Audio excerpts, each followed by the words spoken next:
a lot of people have dollars. And what they're trying to do is get the dollars out of the economies and in the form of gold and silver. So I think that's a pretty good idea for them, not because I like gold and silver, just because the dollar's going down. And, you know, people who pay attention, they don't lose money. And so that's what the Chinese are after. This is from Larry, and I've been reading a book you recommended, Gold Warriors, by the Seagraves.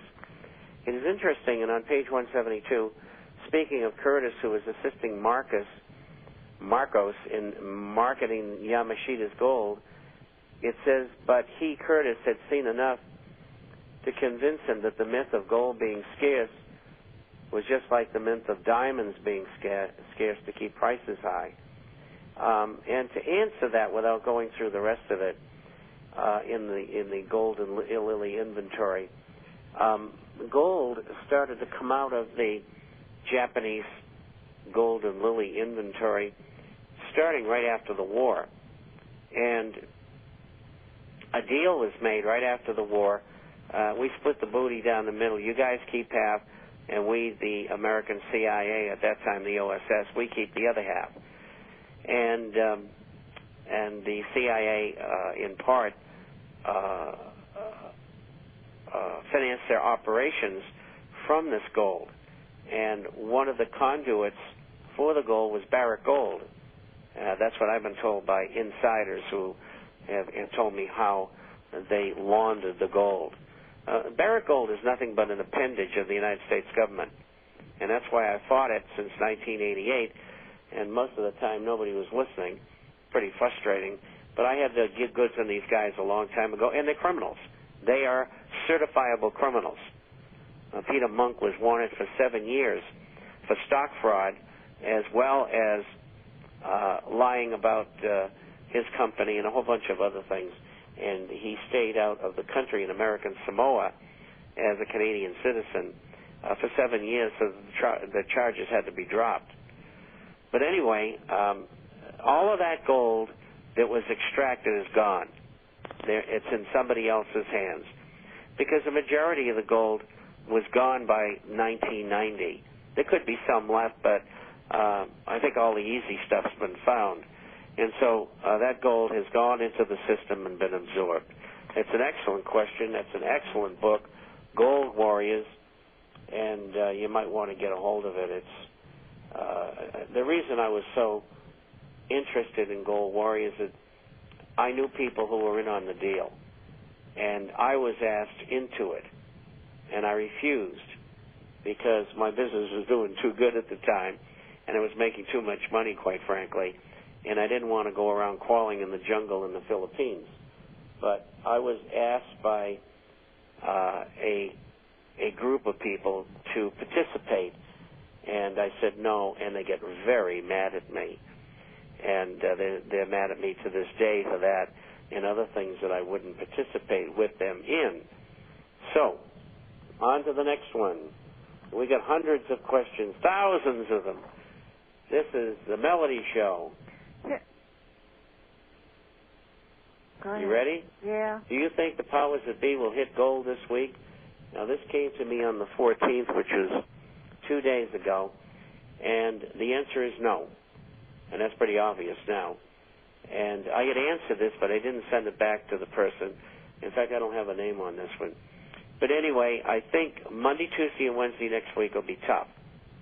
They're going to try to take gold. I think gold will go to 10.30. I think they could knock it back down to 10.15 because of the option expiration. Other than that, right after that, it's going to fly like a bird. And my last one. Go ahead. Would you please explain what derivatives the Chinese are defaulting on? Gold and silver derivatives. And J.P. Morgan Chase is jumping up and down like a wild rabbit. They are furious. Are they defaulting on delivery of commodity contracts? Yes, but mainly gold and silver. Are they defaulting on U.S. futures contracts? Yes. Period. And that's inside information that I received from people in Washington. So there you go. That's all my questions. Go for it, babe. You get 5 minutes. 5 minutes? This question's in from Ryan. We've talked about this before, about putting physical gold coins in an IRA. With all the corruption out there, he wonders if coins are really put in safekeeping, and how can it actually be verified they are there. And if you want to comment it, then I'll comment on it about No, I'm not going to say anything. I want you to comment. Well, everything carries a risk. And I think certainly putting physical gold coins in an IRA carries more risk than taking physical possession of it. Plus, by taking physical possession, you get to choose what coins you can own. However, I think physical gold coins in an IRA is much safer than owning paper. So it's less risk than keep it in paper. So if you have funds that can be rolled over into a self-directed IRA, it's a place to get it out of paper and put it. I wouldn't put fresh money into an IRA. And how do you know that they're really there? Well, that's why we use Gold Star. A lot of the gold dealers out there will use Sterling Trust. Well, Sterling Trust will pay the gold dealers prior to the receipt of the coins at the depository. With Gold Star, they don't pay us until the coins are received and verified. So they are verified that they are there. We make sure of it because that's the only way we get paid. So it behooves you to use Gold Star over the other. I'm not saying Sterling's bad, and if you have it, whatever. I don't want to get in trouble there. But I prefer Gold Star, and customers should prefer Gold Star because of that one point right there. And now what happens once it gets there and they verify it? I don't know. That's the risk that you take. Would you like to comment any more on that, Bob? No, I think that's a great answer.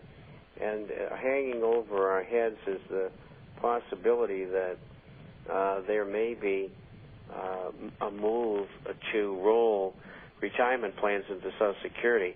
And the minute we get any rumbles on that, I'm going to have every subscriber out of their retirement accounts if they can get out. I mean, I have people now pulling their coins and their money out of their IRAs and buying gold and silver coins. That's their choice. There's a right way to do it and a wrong way to do it. I don't think anyone should do it in panic. They need to find out what the penalties are, what the taxes are, and time of year is certainly a big factor when it comes to paying the taxes when you pull it out. So, I mean, there's things that you have to consider before you do it. I just wouldn't do it because you're panicked at this point in time. Think about it. But what Bob has always told me, and I believe 100%, I tell a lot of my clients, you pull out that penalty and you pull away that tax out of the equation of your investment, because lots of times that will prevent you from making this decision that you need to make. So 1-800-37, thank you, Bob. 1-800-375-4188. We'll be back on Friday with the leftover questions from the day. Until then, be safe and God bless. Thank you.